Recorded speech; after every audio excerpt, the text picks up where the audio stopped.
Assalamualaikum warahmatullahi taala wabarakatuh. Bertemu lagi kita untuk kelas seterusnya berkaitan dengan kemahiran berfikir.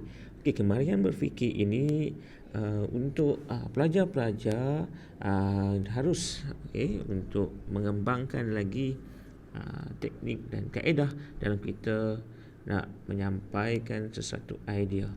Okey, dalam kod kali ini kita akan fokus kepada kod 1. Okay.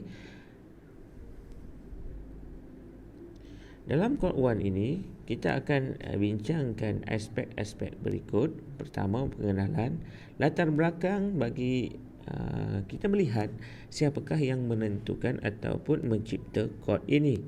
Seterusnya, kita akan melihat 7 teknik asas dan juga teknik panduan bagi kod 1 ini. Kalau kita lihat, kod 1 ini telah diperkenalkan oleh Edward de Bono, yang mana Edward de Bono ini telah dilahirkan di Malta, iaitu sebuah negara kepulauan di Laut Mediterranean. Laut Mediterranean ini berada di kawasan Eropah, di selatan Eropah dan juga di utara bahagian Afrika. Dan beliau adalah berkelulusan daripada University Oxford dan juga University Cambridge. Okey, program kod ini juga lebih dikenali sebagai Cognitive Research Trust, yang mana singkatannya adalah CORD.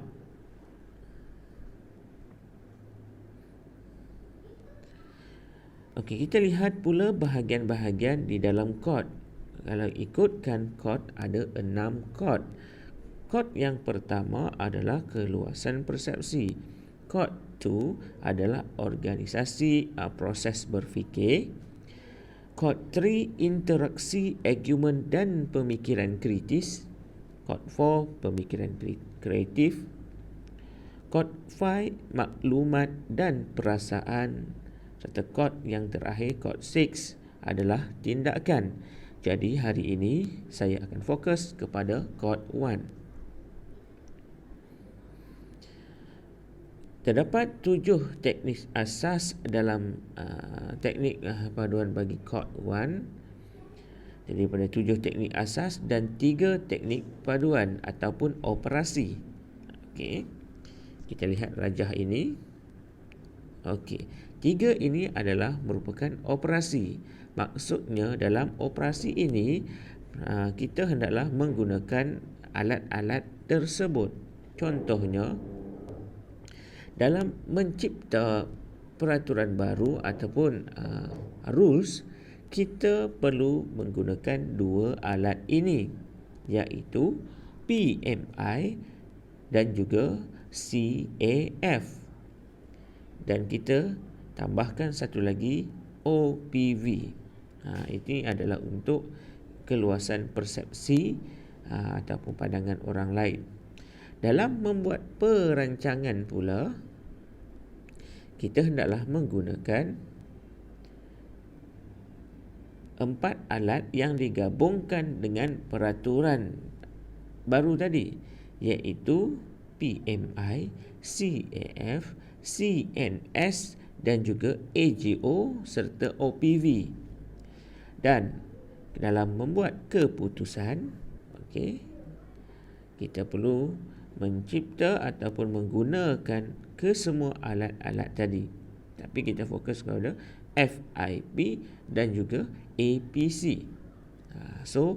Ini adalah 3 operasi yang ada dalam kita nak membuat perancangan ataupun keputusan serta peraturan-peraturan, dan kita boleh rujuk yang mana satukah alat yang kita boleh gunakan untuk setiap operasi tersebut.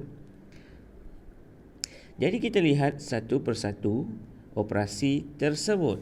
Operasi yang pertama adalah plus minus interesting. Plus minus interesting ini adalah untuk meluaskan fikiran tentang sesuatu situasi bagi mengelakkan reaksi yang beremosi dan bertujuan untuk mengembangkan idea. Okey, kaedah dan langkahnya, kita akan menyenaraikan plus minus dan interesting. Dan berdasarkan senarai yang kita buat, kita akan dapat menentukan sama ada setiap apa yang kita lakukan itu mana yang lebih banyak. Sama ada plus yang lebih banyak, minus yang lebih banyak, atau sesuatu yang menarik yang lebih banyak. Okay.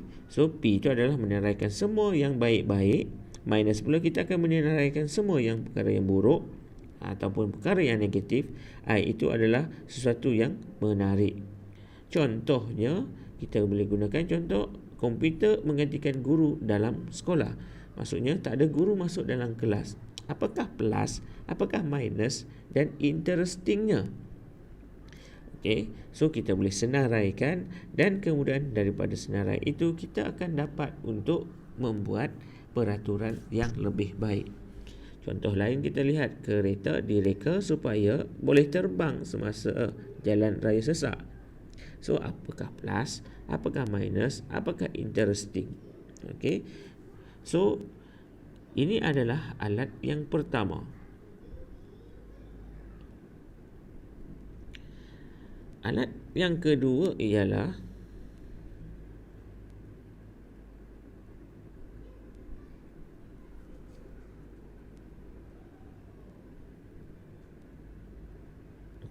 alat yang kedua ialah consider all factor, iaitu consider all factor ini adalah untuk meninjau semua aspek situasi dengan lengkap dan menyeluruh bagi mengelakkan kita terlupa faktor-faktor yang penting.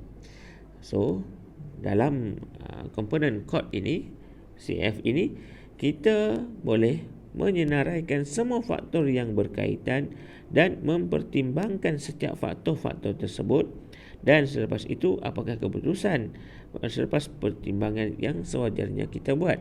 Contohnya seperti apakah kegiatan co-curriculum yang anda ingin ikuti, maka kita akan senaraikan faktor-faktornya. Contoh faktor yang ada, kita boleh senaraikan faktor minat, faktor masa, faktor keuangan, faktor jarak dan sebagainya.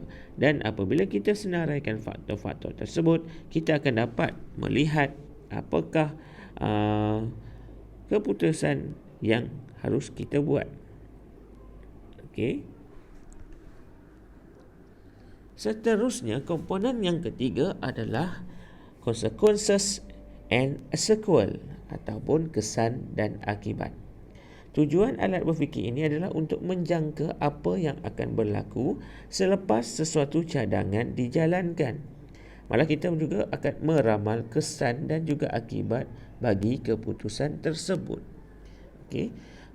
Kaedah dan langkah untuk komponen ini, kita apakah cadangan yang boleh berjaya? Maksudnya kita akan melihat apakah risiko yang mungkin dihadapi, apakah kesan serta-merta, kesan jangka panjang dan kesan jangka pendek. Okey. Dan adakah cadangan berkenaan baik? Dalam kesan dan akibat ini, kita boleh melihat kepada 4 perkara, iaitu kesan serta-merta, kesan jangka sederhana, kesan jangka pendek dan kesan jangka panjang. Okey. Contoh tajuk perbincangan kita adalah berkaitan buku teks dihapuskan di sekolah. Kita lihat apakah kesan serta-merta. Kesan serta-merta mungkin pelajar sudah tidak perlu bawa beg yang berat. Itu kesan serta-merta. Okey. Kesan jangka panjang, mungkin kita lihat apabila menggunakan gadget, jangka panjangnya mungkin pelajar akan rabun. So itu adalah kita andaikan. Alat seterusnya adalah AGO, iaitu Aims, Goal and Objective. Tujuan alat berfikir ini adalah untuk sentiasa menumpukan perhatian terhadap tujuan asal supaya matlamat itu tercapai dan mengelakkan perkara yang tidak berkenaan. Okey. Kaedahnya adalah kita akan lihat apakah AGO rancangan, adakah tindakan kita buat itu terkeluar daripada AGO tersebut, dan bagaimana bagi memastikan AGO dapat dicapai. Okey. Contohnya di sini kita ambil apakah AGO hidup anda. So, apakah matlamat kita? Apakah aims kita? Apakah kita punya objektif? So, kalau kita senaraikan, maka kita boleh melihat apakah AGO kita dan tidak akan lari daripada AGO tersebut. Tindakan kita haruslah seiring dengan apa yang kita buat dalam AGO. Seterusnya adalah FIP, First Important Priorities, iaitu mengambil kira perkara-perkara yang penting dan menentukan prioritas bagi mengelakkan perkara-perkara yang tidak patut diutamakan. Di sini kita akan menyenaraikan mengikut keutamaan. Contohnya kita bagi dalam CAF tadi. So, kita senaraikan CAF mana yang lebih penting. Dalam AGO pula kita senaraikan AGO mana yang lebih penting, dan begitulah seterusnya. Dan di sini kaedahnya, apakah perkara yang penting antara perkara-perkara ini, yang mana yang paling penting? Apakah prioriti yang diperlukan tindakan yang segera? So, ini perkara-perkara yang kita boleh lihat dalam FIP. Contoh tajuk perbincangan, FIP semasa memilih pasangan hidup. Apakah keutamaan kita dalam memilih calon untuk pasangan hidup kita? Mungkin setengah orang meletakkan pertama sekali rupa paras nombor 1. Tapi setengah orang letakkan nombor 1 yang paling utama adalah berkaitan dengan keimanan. Yang kedua mungkin pasal harta dan sebagainya.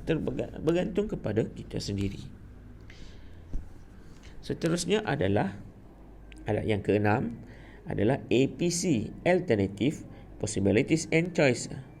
Jadi ada tak tujuan alat ini untuk memikirkan perkara-perkara dengan beberapa perkara dengan serentak untuk menentukan pilihan yang terbaik dan mengelakkan pemikiran sahala sahaja. Maksudnya kita akan memilih apakah ada kaedah ataupun cara lain sekiranya apa yang kita laksanakan itu ada masalah dan sebagainya. Kaedah atau langkah yang kita buat adalah apakah cara-cara yang berlainan untuk menyelesaikan masalah ini. Maksudnya dalam kita mencapai matlamat kita ataupun kita telah rancang ada sesuatu masalah yang berlaku, so kita mesti cari alternatif untuk menyelesaikan masalah tersebut. Apakah baik buruk cadangan tersebut?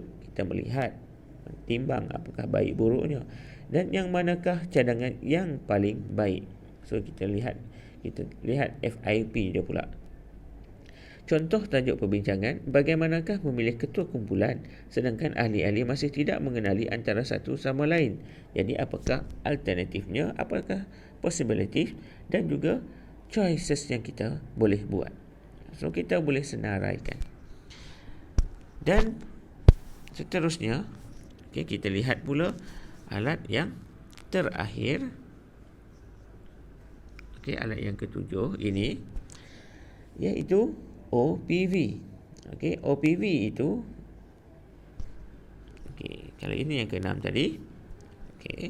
Yang ketujuh adalah OPV, iaitu mengambil kira pandangan orang lain sebelum kita membuat keputusan untuk mengelakkan kita membuat keputusan yang terlalu memfokus kepada diri kita sendiri tanpa kita melihat pandangan orang lain. Malah OPV ini juga, pandangan orang lain ini juga dapat meluaskan pemikiran kita dan menambahkan idea sebelum kita membuat keputusan.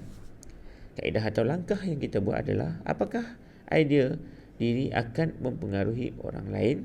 Maksudnya apakah idea kita ini akan mempengaruhi orang lain dan bagaimana orang lain memandang idea kita. Ada setengah orang mungkin memandangnya dengan baik, ada setengah mungkin tidak berapa setuju dan sebagainya. Dan seterusnya adakah idea anda bernas dan harus dijadikan tindakan atau sebenarnya ada lagi perkara-perkara yang kita boleh ambil daripada pandangan orang lain. Contoh tajuk perbincangan yang boleh kita buat, semua kegiatan sosial dihentikan selepas 9 malam. Ada setengah pandangan mungkin bersetuju, ada setengah pandangan tidak bersetuju dan sebagainya. So bila dikumpulkan semua cadangan-cadangan daripada orang lain, kita akan melihat lebih banyak ruang dan peluang untuk penambahbaikan. So saya rasa itu saja untuk kelas Code 1. Jangan lupa subscribe. Sekian, terima kasih.